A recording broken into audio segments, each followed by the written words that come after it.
Y David ha creído a Dios. David no se ha creído a sí mismo, David no ha creído en sus ejércitos, sino que David ha creído ¿a quién? A Dios. Y Dios le dio la victoria y el pueblo de Israel es testigo de estas victorias. Así que David sabe que Dios ha estado siempre, siempre con él. Y qué bueno es saber que Dios está con nosotros.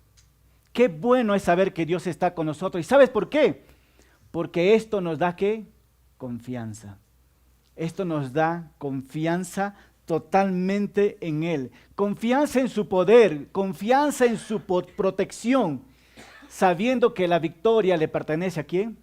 A Él. Y David lo va a saber claramente esto. Así que vamos a ver nosotros también que no solamente Dios le da la victoria, pero también vamos a ver que Dios tiene el control. Y Dios no ha cambiado hasta el día de hoy. Y eso se llama la soberanía de Dios. Así que dentro de la soberanía de Dios vamos a ver las victorias del rey David. Así que quiero que te fijes cómo Dios maneja la historia.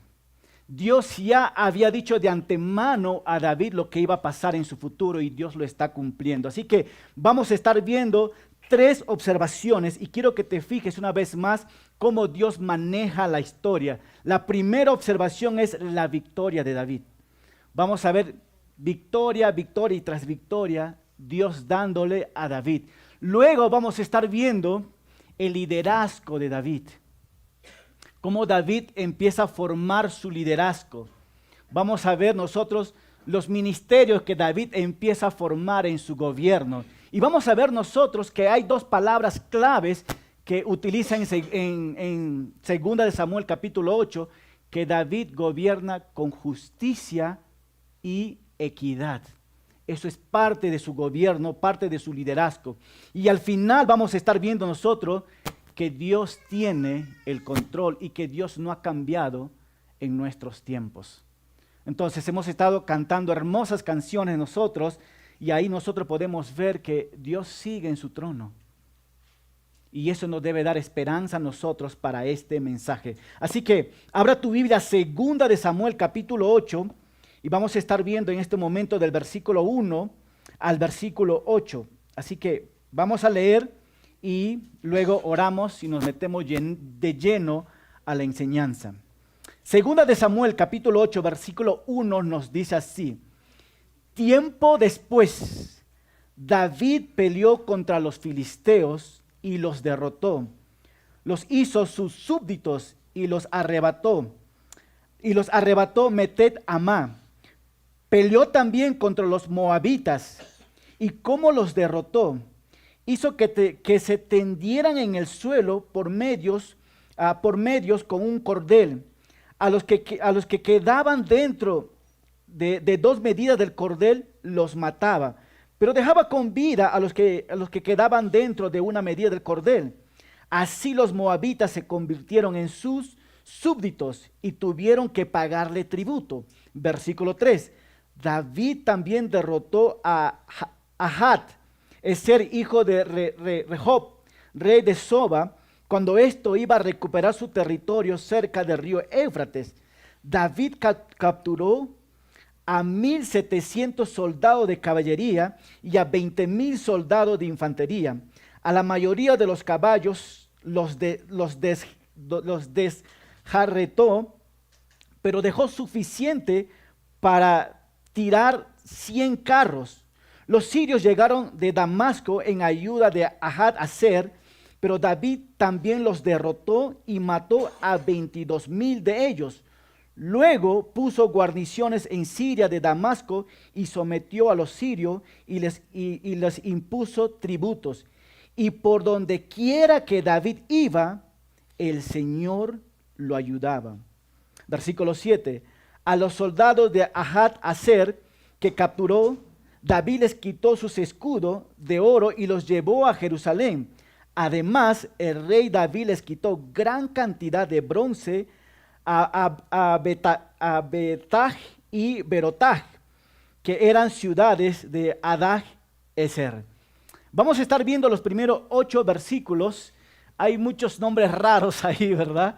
Pero vamos a ver y vamos a enfocarnos realmente en la victoria de David. Así que vamos a orar juntos y nos metemos de llenos. Amado Padre, te damos gracias por este tiempo que tú nos das. Gracias por la oportunidad que tú nos das de venir delante de ti y bendecirnos en esta hora a través de tu palabra, Señor. Háblanos a cada uno de una manera personal y seas tú, Señor, glorificando tu palabra en todas las cosas que hacemos. En Cristo Jesús oramos. Amén. Amén. Hace una semana hablé con un amigo judío. Y este amigo judío, ¿no?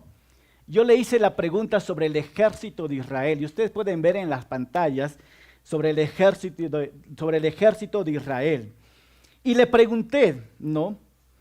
¿Por qué el rey David es un ejemplo para ustedes? Y él me miró y me dio una sonrisa. Y él me dijo, por lo menos hay muchos rasgos esenciales por lo cual David es nuestro ejemplo. Pero me dio 3 principales y eso quiero compartirlos con ustedes. Él me compartió que David es un guerrero asombroso, que no tiene temor de nada. Y él me dice, nuestros soldados siempre se inspiran al ver las victorias del rey David. Entonces, ¿por qué? Porque el rey David era un guerrero temerario y eso lo inspira hasta el día de hoy a los soldados israelíes. Pero también él me compartió que David tenía coraje. Y le preguntó, ¿cómo que coraje? Coraje para vencer al gigante. Nosotros en nuestros tiempos también tenemos coraje, porque grandes países quieren hundirnos, quieren desaparecernos, pero nosotros tenemos coraje. Y David por eso es nuestro líder, nuestro ejemplo. Pero también él me dice, ¿no?, que David también fue un hombre humilde. ¿Por qué? Porque David nunca olvidó sus comienzos humildes y nunca se volvió un rey arrogante, dijo él, ¿no? Y ahí él se cayó por un momento cuando habló sobre la humildad de David. Y él me dijo, allí es el detalle. Ahí nos falta crecer. Porque muchos de nosotros los judíos, los israelitas, no somos humildes, somos muy orgullosos, ¿verdad? Entonces, pero lo que más dice sorprende al ejército en estos momentos israelí fue que Dios siempre ha estado con David. Y eso es la esperanza del ejército israelí, que Dios siempre ha estado con ellos. Y de eso se va a tratar estos versículos que vamos a estar viendo nosotros, que Dios siempre va a estar con David y Dios siempre le va a dar la victoria. Así que vamos a ver rápidamente las victorias de David. Versículo 1 nos dice así: tiempo después David peleó contra los filisteos. ¿Y qué dice? Y los derrotó. Y los hizo sus súbditos y los arrebató Metet Amá. Metet Amá es una tierra muy conocido por los filisteos. Así que David había sido, primeramente, David quería construir una casa por Dios, ¿verdad? ¿Ustedes recuerdan? Y Dios le dijo, no me vas a construir porque tus manos están llenas ¿de qué? De sangre. Pero tú, David, has sido escogido para conquistar, para darnos la victoria. Y justamente David está en este escenario. Es un hombre guerrero, es un hombre para conquistar. Así que los filisteos, David primero conquista a los filisteos porque estaban cerca a ellos, estaban en su territorio. Y de hecho los filisteos lo tenían más de 125 años en este lugar. 125 años atacando al pueblo de Israel. Y nadie podía derrotar a los filisteos hasta que David llegó al reino. Y David no solamente los derrota a ellos, pero también les hace sus súbditos. Y les hace pagar, ¿qué? Su 18%. No sé cuánto porcentaje había aquel tiempo, ¿no? Pero les hace pagar un impuesto, dando a entender que ustedes están bajo mi gobierno. ¿Qué más podemos ver nosotros de David? David también podemos ver nosotros, en 2 de Samuel, que hemos visto el capítulo 7, el versículo 10, nos habla que Dios había prometido al pueblo de Israel, a David, que sus enemigos iban a ser derrotados. Y justamente en el capítulo 8 vamos a estar viendo todas estas cosas. Pero David va a recordar siempre que la victoria no era por su fortaleza, sino porque Dios estaba en medio de todo esto, ¿verdad? Así que la primera conquista es a los filisteos. Y el versículo 2, quiero que te fijes, peleó también contra ¿quiénes? Contra los moabitas. Los derrotó, ¿no? Y ya hizo algo especial con los moabitas, ¿no? Y lo que podemos ver, los moabitas eran los descendientes de Lot y representaban por muchos años también una amenaza para el pueblo de Israel. ¿Qué hizo David con ellos? David manda ejecutar a 2 de ellos y a 1 deja con vida. Básicamente David estaba jugando al azar con ellos. Ustedes sí y ustedes no, y les mataba rápidamente. David no tuvo compasión con los moabitas. Así que ellos también fueron, los que vivieron, estaban sujetos también a tributos. Y cuando hablamos de tributos también nos habla de un reconocimiento a la fuerza y dominio del pueblo de Israel. Entonces muchos pueblos estaban sometiéndose a tributos al rey David. Versículo 3, ¿qué nos dice? David también derrotó ¿a quién? A Hadad-ezer. Wow, qué raro estas palabras, ¿verdad? A Hadad-ezer, hijo de Rehob, rey de Soba. Entonces, ¿qué más podemos ver nosotros acá? El lugar Soba era una área ubicada en Damasco, estaba más al norte del pueblo de Israel. Pero David fue hasta este lugar para conquistar estas tierras. Y nos dice también que David atacó a este rey cuando el rey estaba por conquistar otro territorio por el río Éufrates, ¿verdad? Pero el versículo 4 nos dice que David capturó también a 1,700 soldados de caballería y 20,000 soldados de infantería. ¿Alguien puede sumar esa cantidad? Una vez más, 1,700 soldados de caballería y 20,000 soldados de ¿qué? ¿Cuánto viene a salir? 21,700. ¡Wow! El poder que tenía David. Una cantidad de personas. Básicamente, la cantidad de personas que llenan el estadio de acá de Cusco, ¿verdad? ¿Cómo se llama el estadio de Cusco? El Garcilaso. Creo que es 30,000 o 20,000, no recuerdo. 20,000, ¿verdad? 30,000. Bueno, va por ahí, ¿verdad? Pero va a ir aumentando mucho más. Entonces, ¿qué es lo que vemos aquí nosotros? Que David hace algo muy especial también con los caballos. Hay una palabra que no pude pronunciar muy bien ahí, pero básicamente que David estaba desjerratando el tendón del caballo. Les cortó para que no puedan ser unos caballos guerreros, ¿verdad? Pero David estaba haciendo todo esto porque el Señor lo estaba guiando. Pero ¿qué más podemos ver nosotros aquí con David? Una vez más, David estaba atacando a esta ciudad y llegó hasta Siria, lugar llamado Damasco también, y ahí vemos que derrotó 22,000 personas de los soldados de Hadad-ezer. Y en conclusión de esto, vemos a David conquistando a todos los pueblos, no solamente a los pueblos que estaban dentro de la ciudad del país de Israel, pero también los que estaban a las afueras. David tenía tanto poder. David estaba confiando en que Dios le iba a dar la victoria. El contexto general de todo el capítulo 8 tiene un propósito. El propósito del capítulo 8 es mostrarnos la victoria de David gracias a la ayuda ¿de quién? De Dios. Así que versículo 9, y vamos a leer una vez más para luego encontrar algunas aplicaciones, ¿verdad? Vamos a leer versículo 9 al versículo 14. Cuando Toi, el rey de Hamat, se enteró de que David había derrotado al ejército de Hadad-ezer, envió a su hijo Joram para que visitara al rey David y lo llevara. Y lo llevara saludo de paz. Felicitaciones por haber vencido a Hadad-Aser, que era su enemigo, y como obsequio, Joram lo entregó utensilios de plata, oro y bronce, que David aceptó y juntó con el oro y la plata que les había quitado a las naciones que había sometido. Y todo se lo dedicó, ¿a quién dice? Al Señor. Esto es clave, estos versículos. Y todo se lo dedicó, ¿a quién? Al Señor. Versículo 12. Todo eso era botín arrebatado, ¿a quiénes?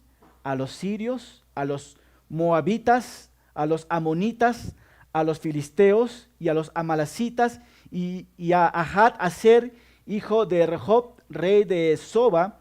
Y así fue como David ganó fama. Y cuando regresaba de derrotar a los sirios, luchó contra los edomitas en el valle de la Sal, y allí acabó con 18,000 soldados de ellos.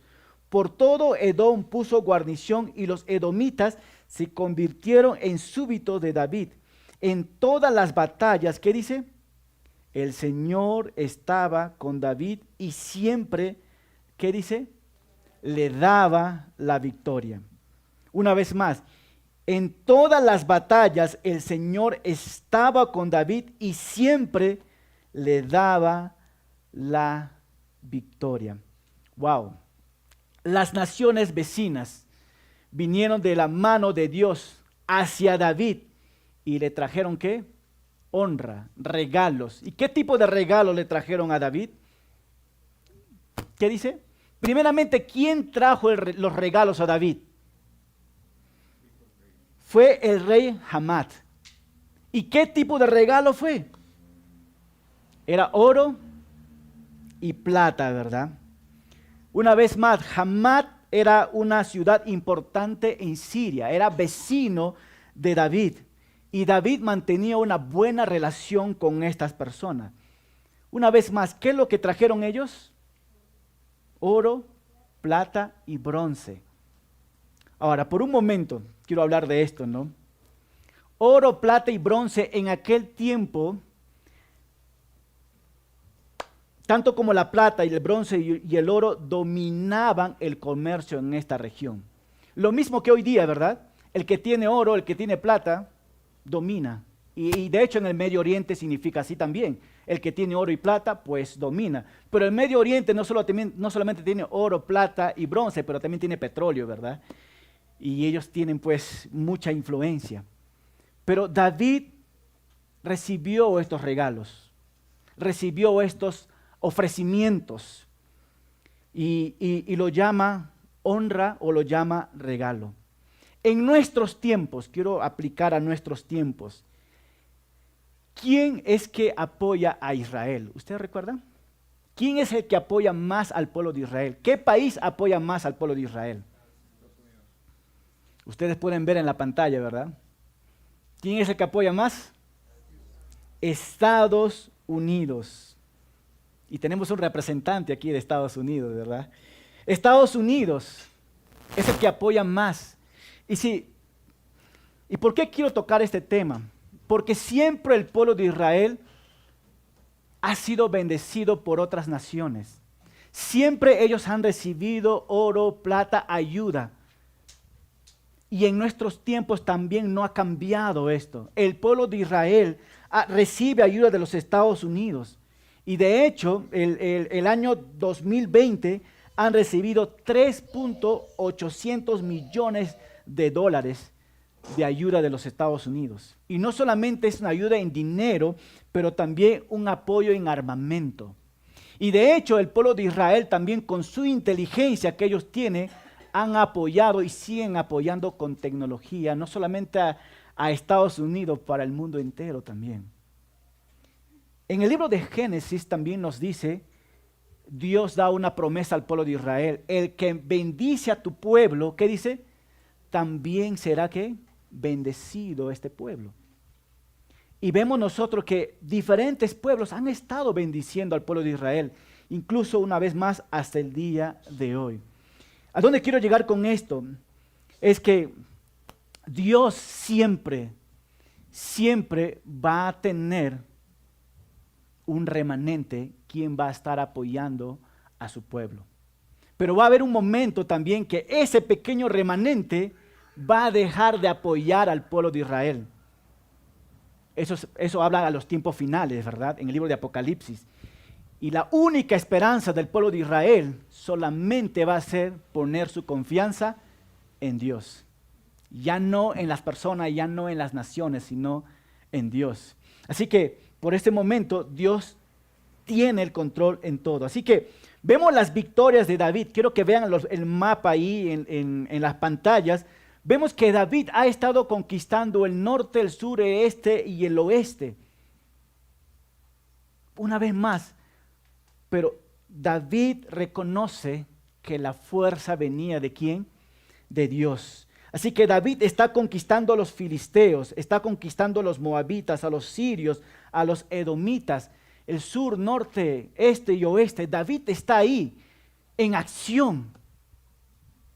Pero una vez más, cuando David derrotó a todos sus enemigos, ¿qué hizo David con los obsequios y con las cosas que él les quitó a sus enemigos? ¿Qué nos dice las Escrituras? Dice que David todo lo dedicó ¿a quién? Al Señor. En otras versiones nos dice que David lo entregó todo como una ofrenda a Dios. Y cuando hablamos de todo, ¿de qué todo está hablando aquí? En el contexto, ¿de qué está hablando? Hemos hablado de oro, plata, bronce y todo esto, ¿verdad? Una persona dijo, no, el día que yo me gane la tinca le voy a entregar todo al Señor. Más mentiroso, ¿verdad? Por eso no se gana, pues, ¿verdad? Pero lo que vemos nosotros que David tenía un corazón conforme a Dios. David reconocía que la victoria que tenía era porque Dios lo estaba permitiendo. Y si Dios lo estaba permitiendo, entonces todo lo que yo tengo, ¿qué dice? Lo entrego ¿a quién? Lo entrego a Él. Él no se apropia. Y de hecho, los judíos son conocidos, muy conocidos, porque les gusta el oro, ¿verdad? Les encanta el oro a ellos, ¿verdad? Lo bueno que mi amigo judío no está acá, puedo hablar de esto, ¿verdad? Les encanta el oro a ellos, pero aún David no fue desviado por esto. Lo entregó todo al Señor. Mira, esto es la actitud de un corazón que conoce a Dios. Eso es la actitud de un corazón que conoce a su Dios. La actitud es el reflejo de un corazón agradecido y ello nos lleva a tener una actitud de adoración. ¿Cuánto dicen amén por esto? David está dando una actitud ¿de qué? De adoración. Todo lo pertenece a Dios. Dios, todo es tuyo y te adoro por esto. David está teniendo esta actitud de adoración. La adoración es lo que reflejamos con todos nuestros actos hacia Dios. ¿Cómo? Reconociendo que Él es grande y nosotros somos pequeños. Él nos bendice. Pero la pregunta es, ¿cómo podemos adorar a Dios? Podemos adorar a Dios con lo que decimos, con lo que cantamos, con lo que comemos, con lo que le damos, con las victorias que Él nos da y con las misericordias que Él nos brinda. Todo yo lo dedico ¿a quién? A Él. Y siempre nosotros debemos de tener esta actitud, la gratitud. La gratitud honra a Dios, la gratitud crea una comunión con Dios, la gratitud desarrolla nuestra fe. Y de hecho, mira cómo va terminando. Y así fue como David ganó ¿qué? Fama. David está siendo reconocido no solamente por sus enemigos, pero también por todos sus vecinos. En pocas palabras, David es popular. David es muy famoso, pero esta popularidad se debe una vez más a que Dios estaba con David. No solamente que Dios estaba con David, pero David sabía que estos elogios y la gloria le pertenecían solamente a Dios y no a él. Así que David podía manejar no solamente bien el éxito, pero también el fracaso. Hemos visto nosotros en Primera de Samuel, ¿verdad? Y de hecho vamos a ver más adelante el fracaso más grande de David. Pero aún David supo manejar el éxito y el fracaso. Y muchas veces nosotros, y voy a hablar en términos pastorales, ¿ya? Para que no se ofendan un poquito ustedes. Muchas veces nosotros como pastores ya tenemos muchas vistas en YouTube, en el Facebook, y el pecho empieza a subirnos, ¿verdad? Tengo muchos likes, me han visto de todas partes del mundo, Colombia, El Salvador, todo Centroamérica, California, y dicen, wow, gloria a mí, ¿verdad? Pero eso es por falta de carácter. Dios ha estado trabajando con David en su carácter. Y David sabe manejar muy bien el éxito, pero también sabe manejar muy bien ¿qué? El fracaso. Pero David también sabe algo que tú necesitas entender. Dios no nos necesita, pero nosotros lo necesitamos a Él. Y David es un claro ejemplo y por esta razón su adoración, dice, todo lo dedico a Él, todo es para Él, porque Dios, yo te necesito. Todo es para ti, ¿por qué? Porque yo te necesito. Hermanos, te hago una pregunta a ti, ¿qué es lo que tienes ahora que lo puedes entregar al Señor? ¿Qué es lo que a ti te ataja que no puedes entregarlo al Señor? Alguien dijo, pastor, yo quiero entregarle todo al Señor, pero me cuesta entregarlo mi vida. Sí, y de hecho todo lo pertenece a Él. Y esto debe ser también un acto de adoración. Ahora, en un sentido, David es una representación de la iglesia. ¿Qué dice? David lo entregó, ¿qué?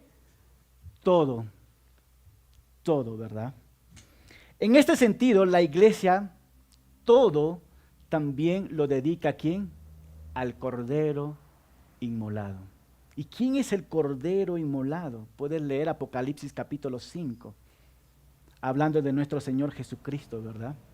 Dios está dando la victoria al pueblo de Israel, pero también Dios ha dado la victoria a su Hijo Jesucristo. ¿Cómo?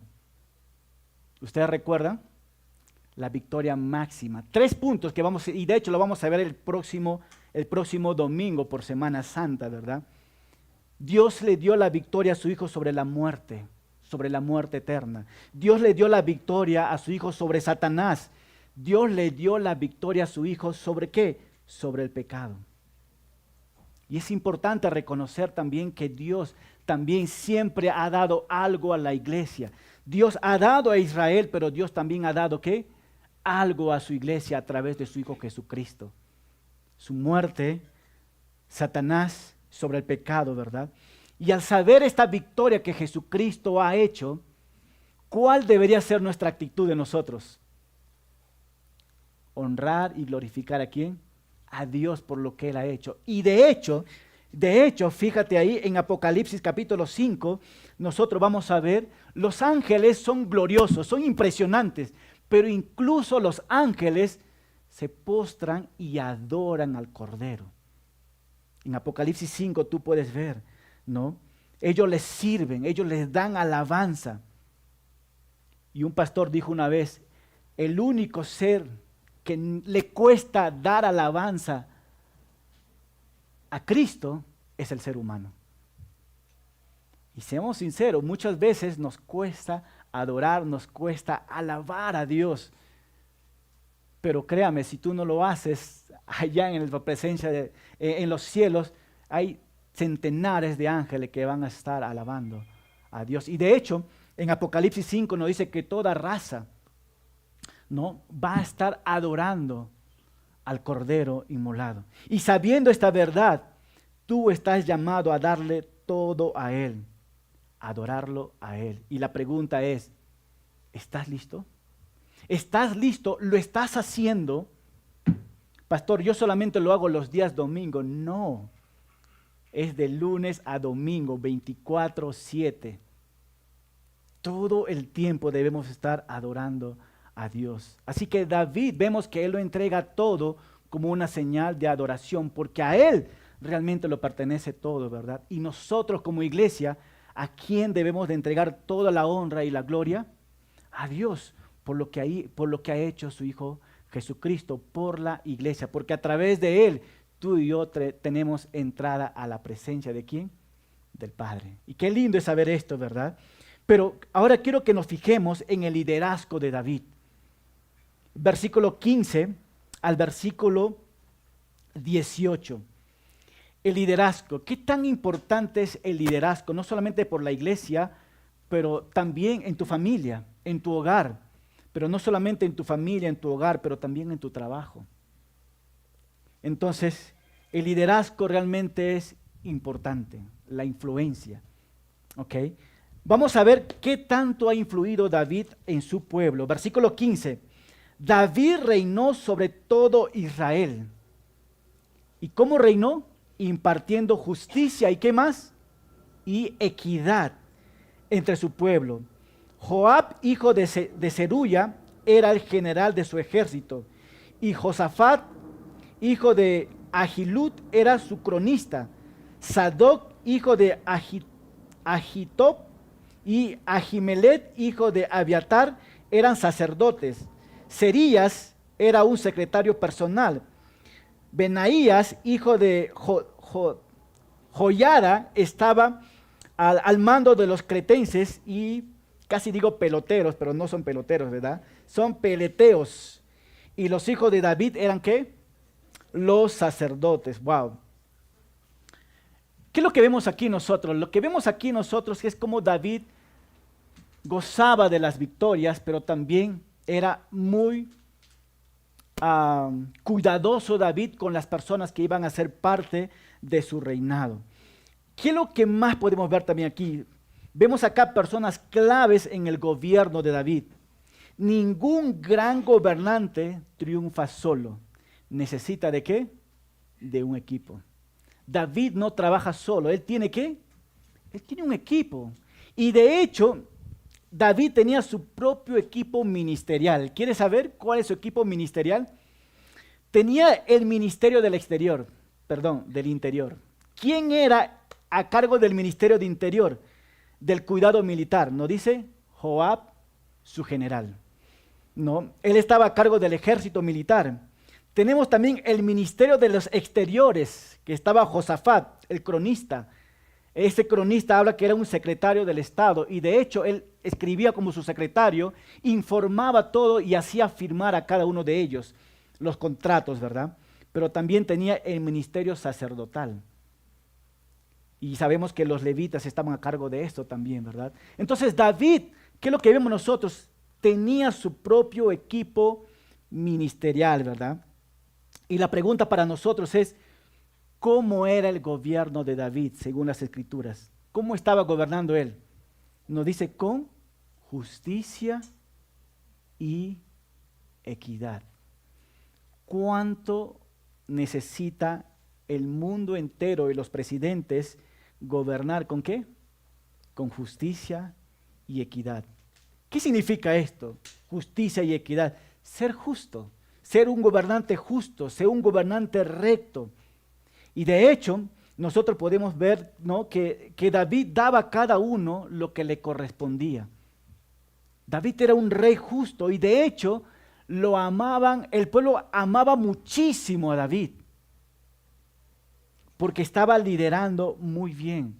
No solamente estaba liderando bien, pero los pueblos vecinos podían hacer transacciones con David y David era muy justo. David se acercaba con la gente, escuchaba sus problemas y David era justo. Pero David también era justo delante de Dios y la gente lo podía ver. David era un gran ejemplo, un líder a seguir. Entonces, ¿qué es lo que podemos ver nosotros también? El trabajar en equipo es que es muy importante. De hecho, Jesucristo también tuvo ¿qué? Su equipo. ¿Ustedes recuerdan? ¿Cuántos jugadores tuvo Jesucristo? 12 menos 1, ¿verdad? El que hacía autogol, dice alguien, ¿no? 12 menos 1, o sea, menos Judas. Pero Jesucristo tuvo su propio equipo. Ese equipo, Jesucristo los discipuló. Jesucristo pudo caminar con ellos, comer con ellos, los instruyó a ellos, y estos discípulos transformaron el mundo de aquel tiempo. Solamente con ellos. Pero Jesucristo también tuvo su equipo. ¿Qué es un equipo realmente? Es importante que yo pueda compartirles un poquito esto. Hablando en términos ministeriales, un equipo, ¿no?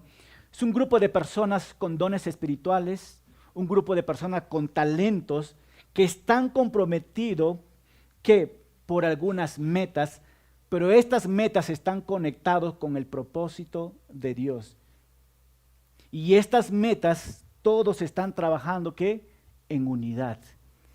Y David tenía ese equipo que trabajaba con unidad. Jesucristo tuvo estos equipos que trabajaban en unidad. De hecho, Efesios 2:10 nos dice así. Dios, hablando en Efesios 2:10, nos dice, porque somos hechura suyas, creados en Cristo Jesús, ¿para qué? Para buenas obras. Ha sido hecho para servir, ¿no? Pero estás hecho en Cristo Jesús, ¿para qué? Para buenas obras. Dios nos creó para buenas obras. Él ha provisto de antemano lo que íbamos a estar haciendo en la vida, pero sin embargo, Él lo planeó para que no lo hiciéramos solos, sino en equipo. Necesitamos personas para trabajar juntos. Y de hecho, en el ministerio podemos ver nosotros este tipo de equipo trabajando juntos. De hecho, cuando ustedes vienen a la iglesia, aquí en Cabe la Semilla, ustedes encuentran las sillas limpias, ¿verdad? Todo puesto ahí. Pero de antemano hay un equipo que está haciendo su labor. Dios lo ha llamado para servir. Y no para servir juntos, sino para servir en equipo. De hecho, también podemos ver en Filipenses 4:3 que David tuvo su equipo, tuvo muchos colaboradores. Nos dice, ¿no? Y los demás colaboradores míos, cuyos nombres están escritos en el libro de la vida. David tuvo muchos colaboradores. Si tú lees las cartas, las epístolas de Pablo, él manda saludos y tiene muchísimo colaboradores. Entonces el éxito del reinado de David también estaba en su equipo, en su liderazgo, pero más porque Dios lo estaba dirigiendo. Y Dios no ha cambiado hasta el día de hoy. Dios tiene el control de esto y de hecho vamos a ver estos versículos, el control de Dios. Y he dejado algunos versículos al aire para poder tocarlos en estos momentos. En el versículo 6 del capítulo 8, quiero hacerles recordar, nos dice así, y por donde quiera que David iba, ¿qué dice? El Señor lo ayudaba.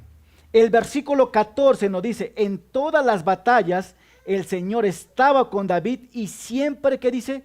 Le daba, la victoria. ¿Qué es lo que vemos nosotros ahí? El control de ¿quién? De Dios. El control de Dios. En pocas palabras, Dios maneja la historia. Y cuando hablamos que Dios maneja la historia, estamos hablando que Dios tiene la autoridad, Dios tiene el poder, el señorío y tiene la soberanía total de hacer las cosas como a Él le parezca. Entonces, 3 puntos importantes en estos versículos que acabamos de leer nosotros. Una vez más, el Señor lo ayudaba, ¿qué dice? A David. David no podía hacerlo solo, necesitaba ayuda. El segundo, el Señor estaba con David. Claro que sí. David una vez más no podía hacer solo, necesitaba que alguien esté a su lado. Y por último, el Señor siempre le daba la victoria. En pocas palabras, Dios luchaba en lugar de David. Ese es el resumen total de este capítulo 8. Entonces, cada victoria y cada enemigo sometido sobre David era porque Dios lo estaba permitiendo. Una vez más, el control de Dios. Dios tiene el control de toda la creación. ¿Cuánto decimos amén por esto? Dios tiene el control de toda la creación. Dios también gobierna sobre todo lo que existe y Dios tiene el control de toda nuestra existencia. Y debemos recordar siempre esto, Y una vez más, esto habla sobre la soberanía de Dios. ¿Ustedes recuerdan al rey Nabucodonosor? Un buen nombre para poner a tu hijo, Nabucodonosor. Y de hecho, si quieres achicarlo, puedes llamarlo Nabu, ¿verdad? Pero el rey Nabucodonosor, en Daniel 4:35, ¿qué dice? En 4:35 Nabucodonosor dice así: Él hace según su voluntad en el ejército del cielo y en los habitantes de la tierra, y no hay quien detenga ¿qué? Su mano. Esto es impresionante.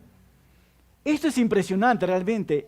La soberanía y el control de Dios de todo lo que Él ha creado. En Mateo 28:18 nos dice también Jesucristo que toda la potestad ha sido entregado a Él en el cielo y en la tierra. Y esta verdad siempre nosotros debemos de recordar. ¿Por qué? Jesucristo ha dado este mensaje a sus discípulos para que pueda comunicar a la iglesia. Y hoy se está siendo comunicado también que Dios gobierna sobre su creación. Y eso una vez más habla sobre la soberanía de Dios, ¿no? Hermanos, una vez más, todo lo que ocurre en este mundo está bajo el control ¿de quién? De Dios. Pastor, pero estas guerras que existen, todas esas peleas, el LGTB y todo esto, ¿Dios tiene el control de todo eso? ¿Cuál es la respuesta? Sí, nada se escapa de las manos de Dios. Mateo 10:29 nos dice así que hasta los pajarillos que están ahí tienen algo que comer. También nos dice que hasta nuestros pelos son contados. Dios sabe cuántos pelos blancos tengo. Y lo que está diciendo en estos puntos es que hasta el más mínimo detalle, Dios lo conoce. Cuánto más Él no puede conocer lo que estamos viviendo en estos momentos. Y de hecho, a manera personal, Dios sabe lo que tú estás pasando en estos momentos. Tal vez tus sufrimientos, tus dolores y las cosas que van a pasar en el futuro en tu vida, Dios lo sabe. Y de hecho, Él tiene el control. Y de hecho, Jesucristo dice que Él está sentado a la diestra del Padre. ¿Y qué significa esto? Que Él está gobernando desde ahí. Él sabe exactamente lo que va a pasar en el mundo. Y de hecho, Él sabe, y voy a hablar un poquito más, Él sabe lo que va a pasar con mi esposa. Él de antemano lo sabe todo. Él sabe lo que va a pasar el futuro de mis hijas. Él sabe lo que va a pasar el futuro de tus hijas, de tu esposa, de todo, de tu trabajo. Él lo sabe todo. Y de hecho, pastor, Él supo algo de la pandemia, lo supo todo. Él supo que ibas a estar aguja. Pero Él supo también que tu mirada... Hola, hola. Creo que se nos ve.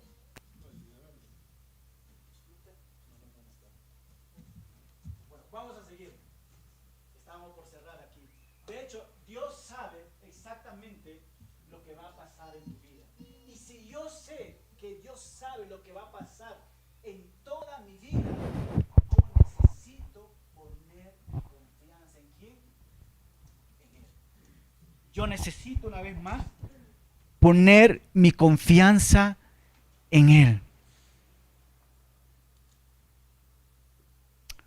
John MacArthur, en uno de sus libros, dice así: no hay ningún detalle, por pequeño que parezca, que no está bajo el conocimiento y el dominio del Señor. No hay nada. No hay nada. ¿Puedo compartirles algo? Les voy a decir. Cada 3 meses mi esposa tiene que viajar a los Estados Unidos para dar sus chequeos. Para los que no saben, mi esposa fue diagnosticada con cáncer el año pasado, ¿verdad? En grado 3. Y hubo un punto que el doctor dijo: no, tu esposa se te va. Y uno como esposo, ¿cómo se siente? Ups. 1, me quedo viudo. 2, tengo 3 hijas. ¿Cómo lo hago, verdad? Pero Dios tenía y sabía. Y mi mirada siempre estaba puesta en Él. Pero cada 3 meses mi esposa viaja a los Estados Unidos para hacer sus chequeos. Y siempre viene en nuestra mente: ¿y qué pasa si vuelve a salir uno por ahí. ¿Cómo va a ser mi actitud? ¿Cómo voy a accionar en todo esto, no? Pero después recuerdo esto y me encanta este comentario de John MacArthur, ¿no? No hay ningún detalle, por pequeño que parezca, que no está bajo el conocimiento, uno, y el dominio de Dios. Y de verdad, yo descanso en esto. Yo descanso en esto. Es difícil, claro que sí, pero necesitamos aprender a descansar en esto. ¿Y a dónde nos lleva este? Debemos aprender a rendirnos completamente a Dios. Debemos aprender a reconocer que Dios siempre ha estado en control de todo. Voy a repetirlo una vez más. Tienes que rendirte y reconocer que Dios siempre ha estado, ¿qué? En control de todo. Pastor, suena bonito, pero entra a mi mente, pero no cala en mi corazón. Tiene que calar en tu corazón, porque esa es una esperanza, hermano. Esa es una esperanza. Una vez más, tienes que rendirte y reconocer que Dios siempre ha estado en control. Cuando hablamos de control y gobierno, son conceptos teológicos que hablan sobre, una vez más, sobre la soberanía de Dios. Y déjame llevarte al Salmo 46:10. ¿Pueden leer conmigo? ¿Qué dice Salmo 46:10? Ríndanse y reconozcan, ¿qué dice? Que yo soy Dios. Wow. Paremos un momentito ahí. Ríndense. Como seres humanos nos cuesta reconocer esto. Nos cuesta reconocer que Dios tiene el control, pero aquí el salmista David nos dice, ríndanse, ese es uno. Y dos, reconozcan, ¿qué dice? Que yo soy Dios. En pocas palabras, pon tu mirada ¿en quién? En Dios. Pon tu mirada en Dios. ¿Y qué más dice? Yo estoy por encima de ¿qué? De las naciones, y yo estoy por encima de toda la tierra. Esto es algo impresionante, hermanos. Y el capítulo 8 nos muestra a nosotros una vez más. Ha sido profetizado que Dios le iba a dar la victoria a David, y capítulo 8 lo está cumpliendo. Y lo único que David tenía que hacer es confiar ¿en quién? En Dios. Y lo único que nosotros como iglesia debemos hacer, ¿qué? Es confiar en la soberanía y en el control de Dios. Pastor, este mundo se va a ir de picada, va a caer totalmente. Y la respuesta es sí. Lee Mateo 24 nomás. Y Dios ya lo ha dicho. ¿Va a pasar? Sí va a pasar. Pero tu mirada y tu confianza tiene que estar ¿a quién? Al que está sentado en el trono. Todos tus miedos, todos tus temores se van en ese momento. Ríndanse y reconozcan que yo soy ¿qué?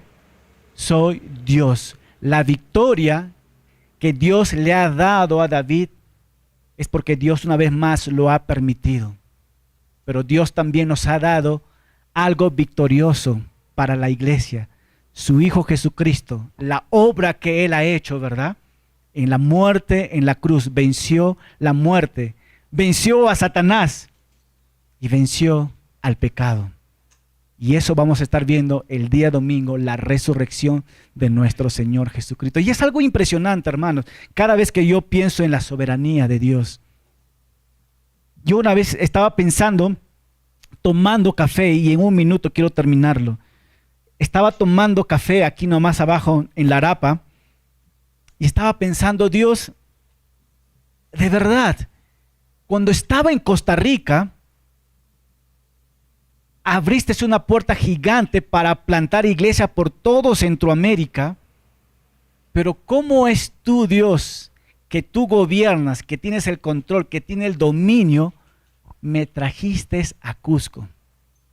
Y de hecho, yo estaba orando, pidiendo, Señor, algún día voy a ver las primeras personas que tú vas a traer a tu iglesia. Y hoy puedo ver cómo Dios ha hecho esta obra. Dios tenía el control y nuestra confianza siempre tiene que estar puesto en Él. Y yo no sé en estos momentos dónde está puesto tu confianza. Pero una vez más, mira a Dios. Mira a Dios. Y cuando te digo mira, no te estoy diciendo que mires al cielo. Deberías ver también al cielo, ¿verdad? Pero te estoy diciendo, ven y mira en su palabra cómo es tu Dios. Y al conocer más quién es tu Dios, tu confianza y tu fe crece. Tu confianza y tu fe crece. En los momentos duros y difíciles, que tu confianza y tu fe crece más, reconociendo que Dios tiene el control de todas las cosas. ¿Cuánto decimos amén por esto? Amado Padre, te damos gracias una vez más por tu palabra, Señor, que es tan simple, Señor. Capítulo 8 habla sobre la victoria. Y el título debería decir, no la victoria de David, sino la victoria tuya, Señor. Y reconocemos, amado Padre, que tú sigues dando victoria a cada uno de nosotros, Señor. Porque nuestra lucha no es contra sangre ni carne, Señor. Tenemos una lucha espiritual y la victoria tuya la has dado, Señor. Permítanos confiar más en ti. Permítanos depositar, Señor, toda nuestra confianza en ti. Quita la duda, Señor, que hay en nuestro corazón para poder enfocarnos más en ti. Bendícenos, Señor, a cada uno de nosotros. Y que tu palabra, Señor, haya hablado. Y que podamos aplicarlo, Señor, esta verdad. Sabiendo que tú tienes el control de todo. Y queremos rendirnos a ti, Señor, completamente. Y mirarte a ti. Para la gloria y honra tuya. En Cristo Jesús oramos. Amén. Amén. Quiero invitar a los músicos, mientras que ellos van acomodándose, quiero dar un anuncio. Un anuncio muy rápido. Este viernes, esta semana es Semana Santa, ¿verdad? Todos lo sabemos, pero este Viernes Santo vamos a tener algo especial. Vamos a tener una noche de adoración, una noche de alabanza. Así que estás invitado este viernes a partir de las 7 de la noche a tener un tiempo de adoración, un tiempo de alabanza. ¿Ok? Y vamos a tener una reflexión también para este Viernes Santo. Y el domingo vamos a celebrar la resurrección de nuestro Señor Jesucristo, ¿no? Vamos a poner en la pared afuera, Jesús no está muerto, Él ha resucitado. Así que yo te invito a participar con nosotros el viernes y también el día domingo por Semana Santa. Y para hacerles recordar también que los días miércoles estamos estudiando el libro de Filipenses, estamos ya en el capítulo 2, y los días sábado tenemos grupo de jóvenes a partir de las 5 de la tarde. Y desde ya voy anunciando también que a fines de mayo vamos a tener bautismo.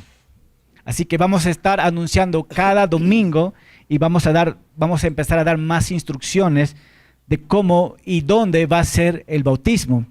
Entonces, y quiero aprovechar también para orar por las ofrendas en estos momentos. Y si nos ponemos de pie todos juntos, por favor, para orar por las ofrendas. Y las ofrendas también es un acto de adoración, ¿verdad? Si vienes por primera vez, no te sientas en ese momento empujado o comprometido a brindar tu ofrenda. Y cada ofrenda o diezmo que ustedes dan es bien invertido. Tenemos los niños que están aquí al frente, ellos tienen su comida, es invertido ahí también. Vamos a estar invirtiendo en los días sábados, en compartir el evangelio, en comprar afiches y todo esto. También tenemos un ministerio en Chinchero, que tenemos más de 40 o 50 niños que cada sábado están ahí, y también tus ofrendas llegan a estos lugares, a nuestras viudas, que tenemos más de 35 viudas, tenemos en este momento que estamos apoyando con alimentación. Y muchos de ustedes que también están aquí han estado pasando por necesidades extremas, la iglesia también ha apoyado también a estas personas.